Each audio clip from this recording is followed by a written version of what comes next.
and today I'll be talking to you guys about one of my newest type of swords.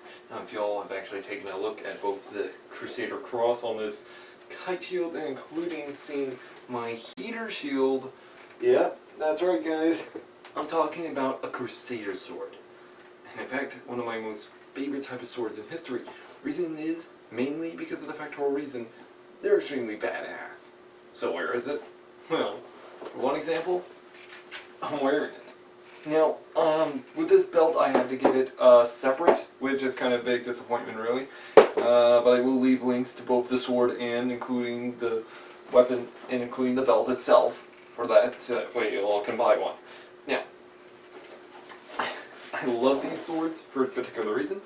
Now, if you all are wondering where I bought this sword, this is from cultofathena.com, and this is a historical accurate design, working battle ready replica, or you know what I mean, fully functional weapon.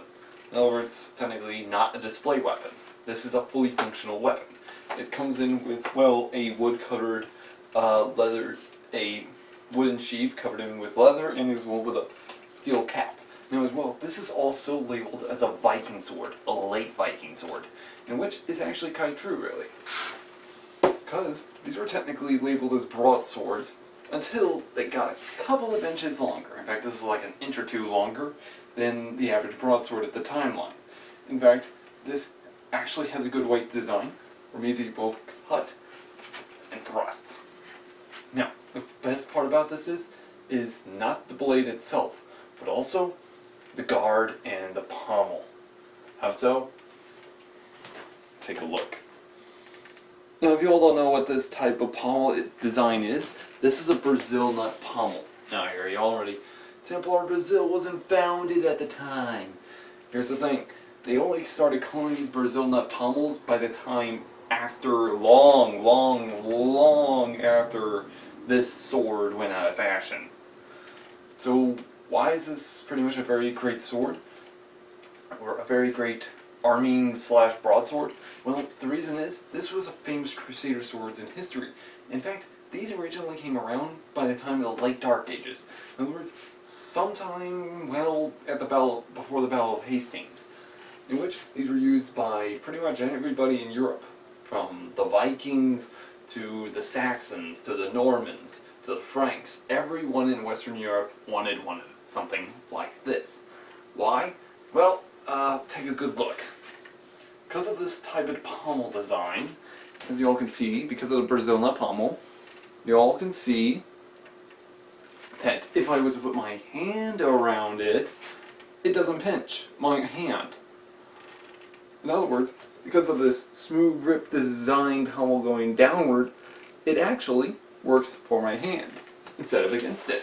In fact, this was technically taken from, in fact they actually took old-fashioned, the 3 or 5 lobed Viking pommels, and which are beautiful designs by the way, and instead of making them heavy weights, they actually counterweighted and as well smoothed them out on the bottom, making it that smooth pommel design. Now, another thing why this is so effective is because you can actually bash the human skull in with this type of pommel. In other words, I can take it and just, well, I think we already know what's going to happen if you hit somebody with this.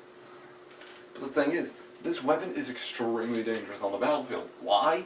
Well, technically, it's very effective for both combat, for foot soldiers, and including cavalry. And the thing is, you guys gotta love the way this designs. Now, this type of design pommel actually stayed in military use from technically, well, the Battle of Hastings all the way through the Crusades, and technically was still actually used in the 100 Years' War. That is a huge long distance, and was even still stated to have sometimes been seen in the type of events known as the War of the Roses. So, why was this sword so effective? Well, it's because of the pommel and guard. In other words, these type of sword designs were effective. They were able to thrust. I can easily cut, and as I can counterbalance. In other words, I don't need a round pommel, I just need this pommel. But the thing is, they actually started to go round for some time around the, I want to state around probably, like during the time of King Richard the Lionheart or sometime in the reign of King John. So yeah, somewhere around probably in the late 1200s or early 1200s, some say. But the thing is, most of the time they went with this design. Why? Well, because less amount of work.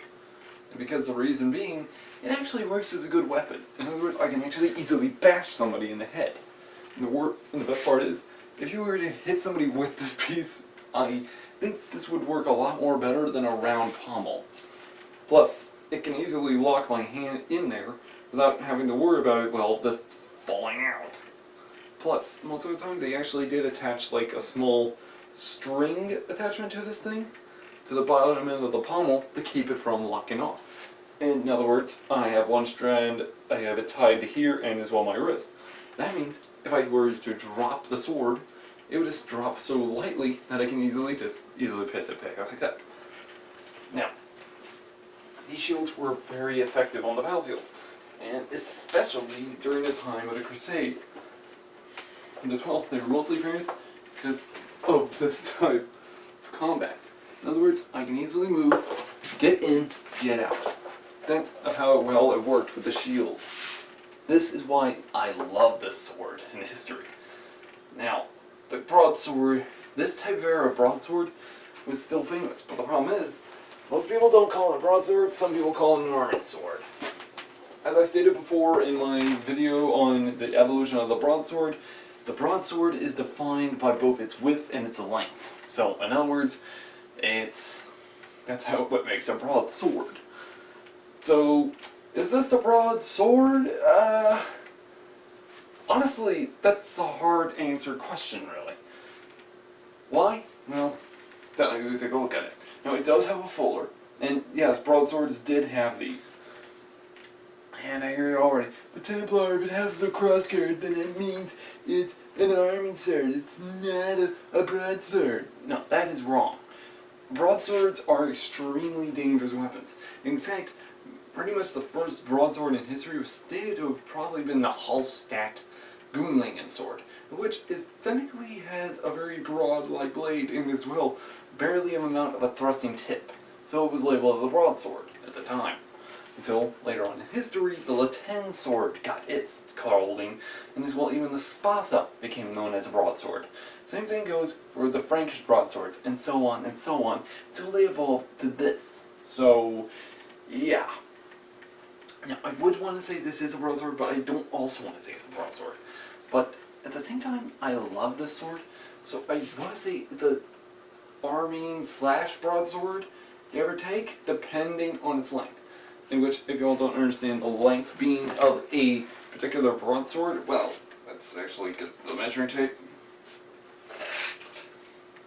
and measure from the entire version. Now, it's actually a little above 30 inches, so that tells me something. If it's above that length, then it's not technically a broadsword, but due to its heavy mass, arming swords have what you might call a tapering thrust type tip. This still does actually have that type of tapering thrust, but not enough to actually be labeled as an arming sword. So technically I'm just going to call it a Crusader sword for namesakes, that way I don't actually get attacked by, well, crazies on the internet. Still though, this is a very effective weapon. As I stated, you can easily just counterattack, and as well, the beautiful part I love about these crossguards is the following. I can use the Italian grip. This type of grip design, I would actually want to wear a glove if I were y'all. I only sharpen the one side, mostly, so yeah. So you want to wear a glove when you do this, in which this would later on pretty much be seen on the rapier. So yeah, but it's also labeled a pistol grip, so don't know when that kind of came around. I think that came around by the time of the late medieval age, but I'll get to that some other time. But these are very great weapons as well. If you had something like this labeled that you are still a noble, which is probably why if you were a peasant caught with this type of weapon, you were arrested. So yeah. Okay. Now I'm guessing all y'all also want to see the close-up of the belt and the sheath. Let me put this in.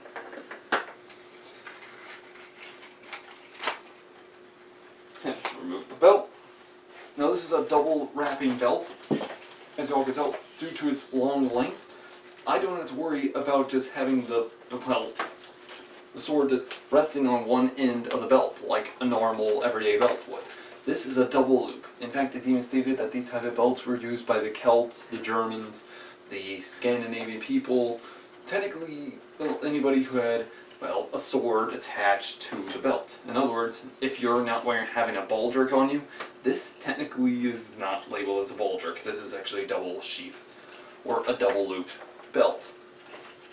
Now, to attach the scabbard to the belt, what you need to do is, well, attach it through these type of wood lockings.